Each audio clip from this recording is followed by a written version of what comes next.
This channel does not promote any violent, harmful, or illegal activities. All content provided by this channel is meant for an educational purpose only.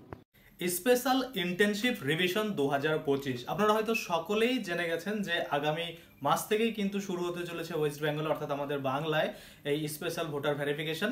তো এটা নিয়ে কিন্তু অনেকেই ইতিমধ্যে অনেক চিন্তিত রয়েছেন। তো আজকের এই ভিডিওতে আপনাদের A to Z যে কোশ্চেন রয়েছে অর্থাৎ এটা দেখার পরে আপনাদের আর কোনো রকম চিন্তাই থাকবে না, কারণ সমস্ত কিছু ক্লিয়ার ভাবে আপনাদের বলে দেবো যে কাদের টেনশন নেওয়ার দরকার রয়েছে, কাদের কিন্তু নেই।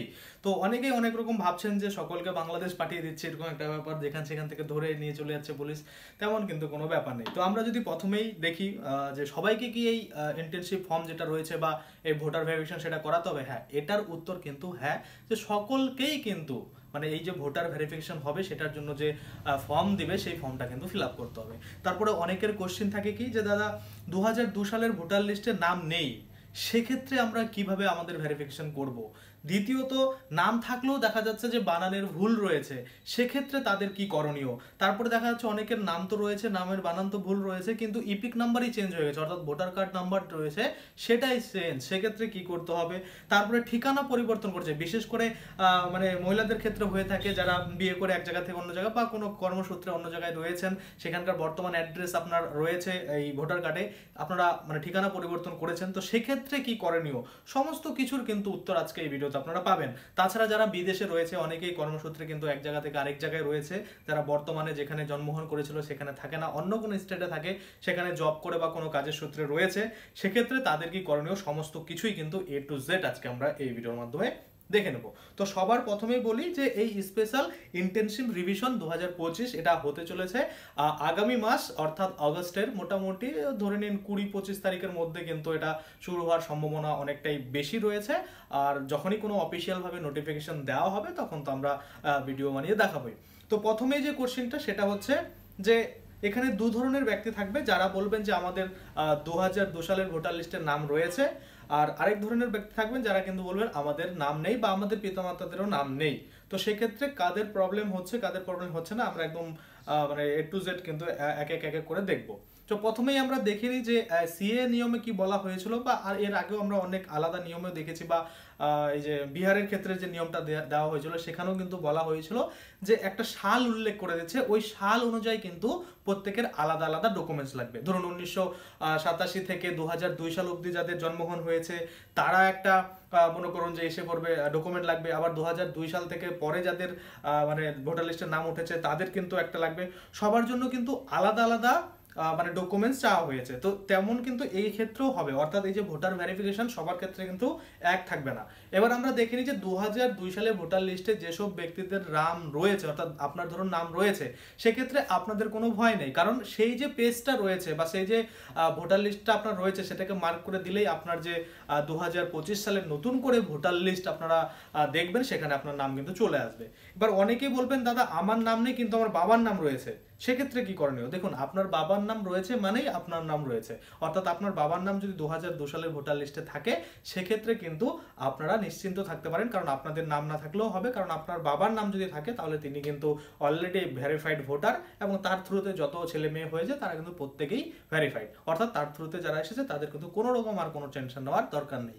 কিন্তু যাদের ক্ষেত্রে দেখা যাচ্ছে বাবা মায়ের ভোটার লিস্ট যেটা রয়েছে 2002 সালে সেখানে নাম নেই, কাদের থাকবে না আপনারা চিন্তা করুন, নর্মালি চিন্তা করুন কাদের থাকবে না।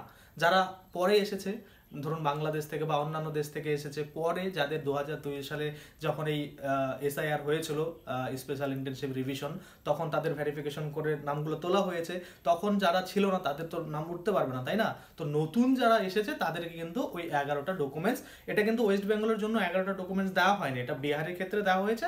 তো আমরা ধরে নিচ্ছি সিমিলার তেমনই কিন্তু দেবে, একটু এদিক ওদিক হতে পারে, 1-2টা ডকুমেন্টস এদিক ওদিক হতে পারে, আর না স্যার কিন্তু এরকমই সব ডকুমেন্টস থাকবে, যে 11টা ডকুমেন্টস বিহারের ক্ষেত্রে বলেছিল বাংলার ক্ষেত্রেও কিন্তু সেই 11টা ডকুমেন্টসই ধরুন লাগবে। তো সেখান থেকে যে কোনো একটা আপনাদের দিতে হবে।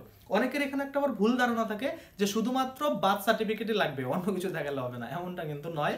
বার্থ সার্টিফিকেটের সাথে সাথে কিন্তু আরো অনেক কয়টা ডকুমেন্টস, অর্থাৎ টোটাল 11টা বলেছে। তো যখন আমাদের ওয়েস্ট বেঙ্গলের জন্য অফিসিয়াল নোটিফিকেশন বের হবে, সার্কুলার বের হবে, তখন আমরা দেখতে পাবো যে কি কি ডকুমেন্টস দিতে বলা হয়েছে বা কি কি দিয়ে ভেরিফাই করা যাবে, বা কটা ডকুমেন্টস কিন্তু লিস্টে থাকছে, সমস্ত কিছু আমরা দেখতে পাবো। তাহলে আপনারা এটা বুঝতে পারলেন বলবেন যে যাদের 2002 সালের লিস্টের নাম থাকবে তারা কি করবেন এবং যাদের থাকবে না তারা কি করবেন।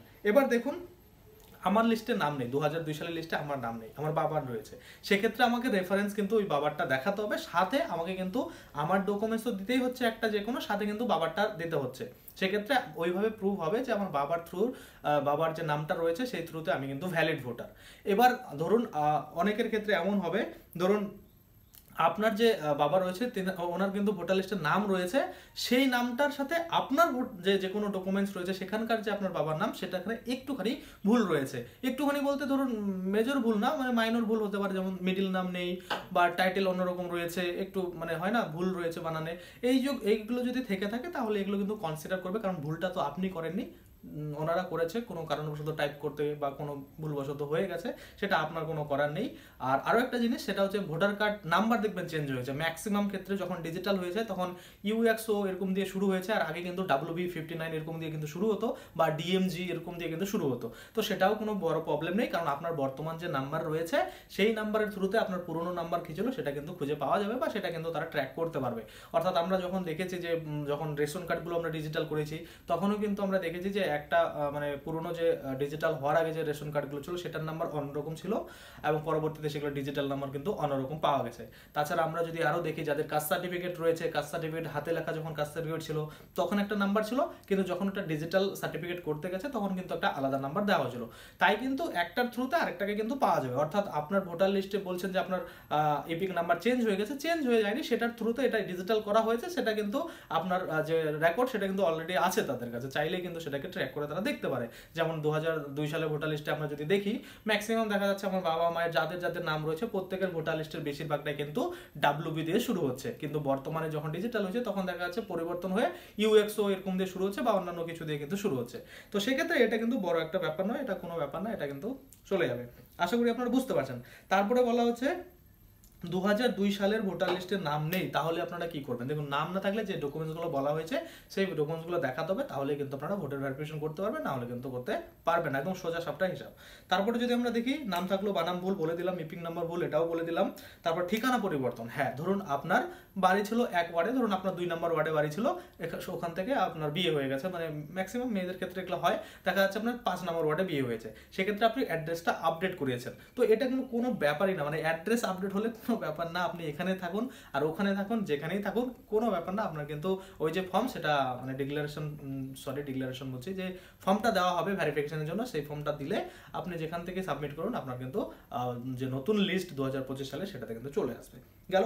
তারপরে যদি আমরা দেখি যারা বিদেশ রয়েছেন কাজের সূত্রে, এর মধ্যে আপনারা হয়তো অনেকেই নোটিস করেছেন যে সব জায়গাতেই কিন্তু এই হরিয়ানার যে আমরা ঘটনাটা দেখলাম গুরগাঁও হরিয়ানাতে, সেখানে কিন্তু পুলিশ এসে ধরে নিয়ে যাচ্ছে এরকম কিছু, তার জন্য কিন্তু অনেক পরিযায়ী কর্মী যারা রয়েছে তারা কিন্তু বাড়িতে চলে আসছে। তো দেখুন যারা বাইরে আছেন তারাও কিন্তু বাইরে থেকেও করতে পারবেন, কেননা এটা অনলাইনে কিন্তু আপনি সাবমিট করতে পারবেন। অর্থাৎ আপনি অফলাইনে যেটা ভেরিফিকেশন হবে সেটা তো হবেই, আপনি চাইলে অনলাইনেও কিন্তু করতে পারবেন। তো সেক্ষেত্রে আপনারা যেখানে থাকবেন ওখান থেকেও করতে পারেন। তাছাড়া আপনারা যেখানে আপনার প্রেজেন্ট অ্যাড্রেস বা আপনি ধরুন পার্মানেন্ট অ্যাড্রেস যেখানে রয়েছে সেখানে এসেও করতে পারেন, বা আপনি বর্তমানে যেখানে রয়েছেন সেখানে থেকে অনলাইনেও করতে পারেন। সেক্ষেত্রে প্রসিডিউর কি হচ্ছে, আপনার যে ডকুমেন্টসগুলো রয়েছে বা আপনার যে ডকুমেন্টসগুলো সাবমিট করবেন ভেরিফিকেশনের জন্য সেই ডকুমেন্টসগুলো একটু ভালো করে স্ক্যান করে যেন আপনাকে হোয়াটসঅ্যাপ করে দেয়, সেক্ষেত্রে আপনি সেটা আপলোড যেন ভালো করে করতে পারেন, মানে স্ক্যান যেন ঠিকঠাক হয়, যেন ক্লিয়ার সব কিছু বোঝা যায়, তাহলে কিন্তু সেখান থেকে ভেরিফিকেশন কিন্তু হয়ে যাবে।